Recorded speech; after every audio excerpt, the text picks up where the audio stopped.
In today's video, I'm going to teach you how to publish events in Google Calendar. Publishing an event is really useful when you want to share it widely, for example on a website, in a newsletter, or with people who don't use Google Calendar. Rather than manually typing out all the details each time, you can generate a link or embed code directly from the event itself. Let's start inside your Google Calendar.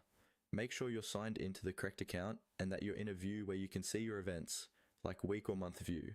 Take a moment to locate the specific event you want to publish. This could be a meeting, a class schedule, a webinar, or any other calendar entry you've already created. Once you've found your event, click on it to open the event details pop-up. You should see the title, date, time, and any other information you've added, like guests or a description. This is the event you're going to publish, so double check that everything looks correct before moving on.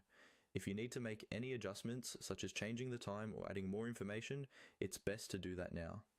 Next, look for the three vertical dots, often called the More Options menu. This is usually found in the top right corner of the event pop-up. Go ahead and click on those three dots. This opens a small menu with several additional actions you can take on this event. In that menu, you'll see an option labeled Publish Event. Click on Publish Event. When you do this, Google Calendar will generate sharing options for that specific event. Depending on your calendar's privacy settings, you may see a link that you can copy and share, or an embed code that you can paste into a website or blog. If you're planning to post the event publicly, for example on a public web page, make sure you're comfortable with the information that will be visible, such as the event title, date and time, and location.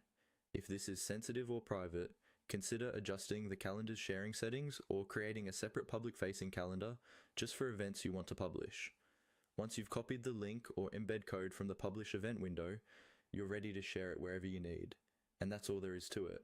Select your event, open the three-dot menu, and choose Publish Event to make it easy for others to see and join.